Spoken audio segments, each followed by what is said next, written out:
بسم اللہ الرحمن الرحیم۔ السلام علیکم ناظرین، آپ میرا یوٹیوب چینل دیکھ رہے ہیں حقیقت پلس۔ آج کی اس زیر نظر ویڈیو میں ہم آپ کو بتائیں گے کہ دنیا کے کس ملک میں تیل پہلی دفعہ ڈرل کیا گیا۔ سعودی عرب میں تیل کب دریافت ہوا، آرامکو کمپنی کی بنیاد کب رکھی گئی اور کب سعودی عرب میں تیل بالکل ختم ہو جائے گا، آج کی اس ویڈیو میں یہ تمام تر تفصیلات آپ کے سامنے رکھیں گے۔ ویڈیو کی تفصیل میں جانے سے پہلے آپ سے گزارش ہے کہ اس ویڈیو کو لائک کریں، چینل کو سبسکرائب کر کے بیل کے نشان کو دبا دیں۔ سب سے پہلے دو سوال، دنیا میں پہلی بار تیل کے لیے کہاں ڈرل کیا گیا، اور دوسرا یہ کہ عالمی تخمینوں کے مطابق کس ملک کے پاس خام تیل کے سب سے زیادہ ذخائر موجود ہیں۔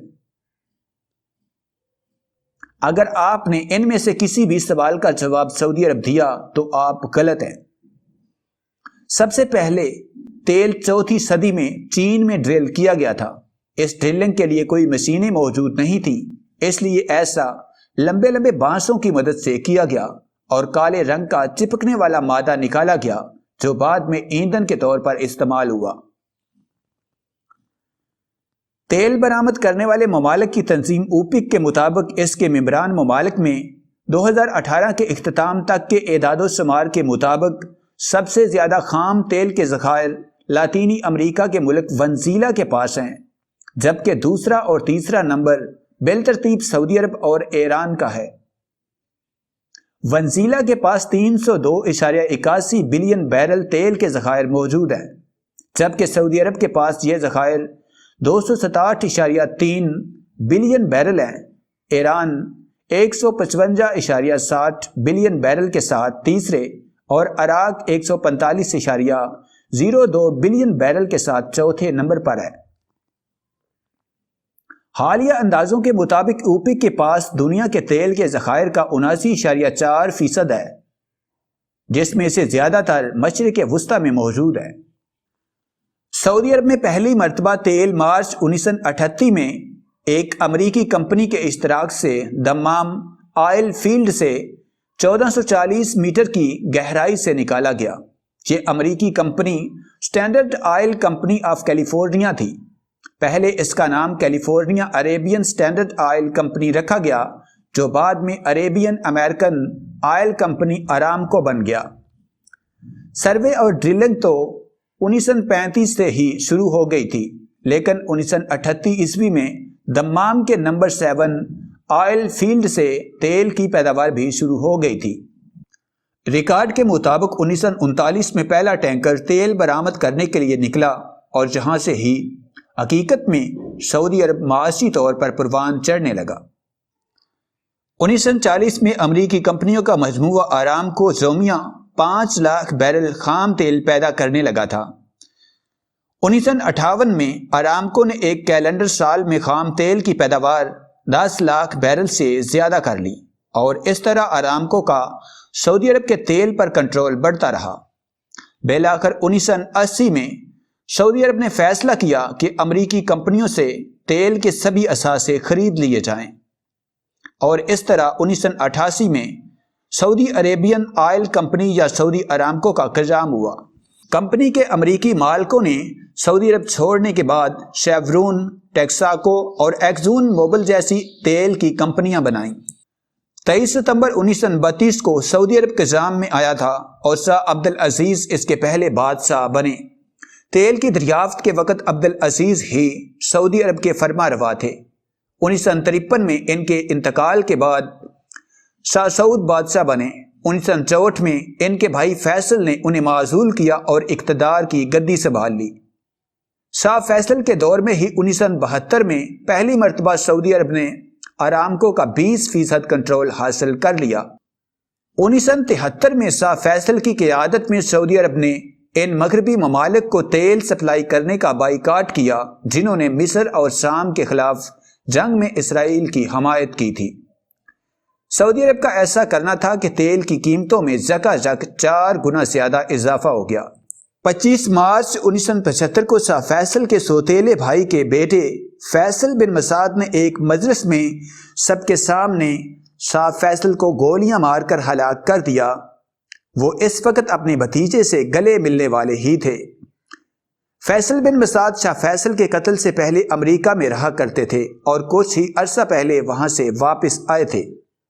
فیصل بن مسعود کا اس سال 18 جون کو سر قلم کر دیا گیا تھا۔ شاہ فیصل کے بعد ان کے بھائی خالد سعودی عرب کے بادشاہ بنے۔ اس وقت سعودی عرب کے پاس دنیا کے 18% پیٹرولیم ذخائر ہیں اور پیٹرولیم برآمد کرنے والی ممالک میں سر فہرست ہے۔ لیکن اس کے ساتھ ساتھ یہ سوال بھی ہے کہ کیا یہ موجودہ ذخائر کے حوالے سے اعداد و شمار بالکل درست ہیں؟ گزشتہ 5 دہائیوں سے اس سوال کا جواب تیل کے ذخائر کے ماہرین کے لیے ایک راز ہے۔ تیل برآمد کرنے والے ممالک کی تنظیم اوپیک کے 2015 کے اندازوں کے مطابق سعودی عرب کے پاس 267 ارب بیرل تیل کے ذخائر موجود ہیں، اور اگر یہ اعداد و شمار درست ہیں تو سعودی عرب کا تیل آئندہ 70 سالوں میں ختم ہوگا۔ اس حساب کے لیے اوسطاً روزانہ 12 لاکھ بیرل کے استعمال کا اندازہ لگایا گیا ہے۔ اس کی وجہ یہ ہے کہ 1987 میں سعودی عرب نے اپنے ذخائر کی تعداد کے بارے میں کہا تھا کہ وہ 170 ارب بیرل ہیں، تاہم 1999 میں انہوں نے اس تخمینے کی تعداد بڑھا کر 260 ارب بیرل کر دی تھی۔ 2016 کے statistical revenue of world energy کے مطابق سعودی عرب اب تک 94 ارب بیرل تیل فروخت کر چکا ہے، تاہم ان کے سرکاری ذرائع کے مطابق ان کے پاس اب بھی 260 سے 265 ارب بیرل تیل موجود ہے۔ اگر حکومتی اطلاعات درست ہیں تو اس کا مطلب ہے کہ جہاں تو سعودی عرب نے تیل کے نئے ذخائر دریافت کیے ہیں، جہاں پھر انہوں نے موجودہ تیل کے ذخائر کا دوبارہ جائزہ لے کر انہیں تبدیل کر دیا ہے۔ ذخائر میں اضافے کا مطلب یہ ہو سکتا ہے کہ جن ٹھکانوں سے تیل برآمد ہو رہا ہے وہ کہیں اور تیل نکل آیا ہے، جہاں وہ کنویں پھر سے بھر گئے ہیں۔ سعودی عرب میں 1936 سے 1970 کے درمیان تیل کے بے شمار ذخائر دریافت ہوئے، اس کے بعد قدرے نئی دریافتیں نہیں ہوئیں۔ مسئلہ یہ ہے کہ جہاں جہاں تیل کی پیداوار ہو رہی ہے، اس کی تفصیلات یا ذخائر کے بارے میں حکومت ہر بات خفیہ رکھتی ہے، اور اس کی تفصیل کچھ ہی لوگوں کو معلوم ہوتی ہے۔ اخبار گلف نیوز میں چھپنے والی ایک رپورٹ کے مطابق سال 2019 کے پہلے نصف میں ارامکو نے 46.9 ارب ڈالر کا منافع کمایا ہے، جو کہ گزشتہ سالوں سے 12% کم ہے۔ سعودی ارامکو کے اقتصادی رپورٹ کے مطابق کمپنی پبلک میں مزید شیئرز بیچنا چاہتی ہے۔ ولی عہد محمد بن سلمان نے پہلے ہی اعلان کر رکھا ہے کہ وہ ارامکو کے 5% شیئر لسٹ کرنا چاہتے ہیں۔ ارامکو کے CEO امین ناصر نے بھی اس بارے میں کہا ہے کہ وہ جلد ہی ریاض کی اسٹاک ایکسچینج میں کمپنی کے شیئر لسٹ کریں گے۔ مبصرین کے مطابق ارامکو کی لسٹنگ کی بنیادی وجہ ولی عہد محمد بن سلمان کا وہ منصوبہ ہے جس کے تحت سعودی عرب کی معیشت کا انحصار تیل پر کم کر کے اسے وسیع بنیادوں پر پھیلایا جائے گا۔ اسے 2030 ویژن کہا جاتا ہے اور سعودی عرب میں اس پر تیزی سے کام ہو رہا ہے۔ سعودی عرب اپنے قیام سے ہی تیل کی معیشت پر انحصار کرتا رہا ہے۔ اب دیکھنا یہ ہے کہ کیا 20 لاکھ مربع کلومیٹر رقبے پر محیط یہ 3 کروڑ 30 لاکھ کی آبادی والا ملک، جس میں سے 70 لاکھ صرف دارالحکومت ریاض میں رہتے ہیں، اپنی معیشت کو تیل کے بغیر مضبوط بنا پائے گا؟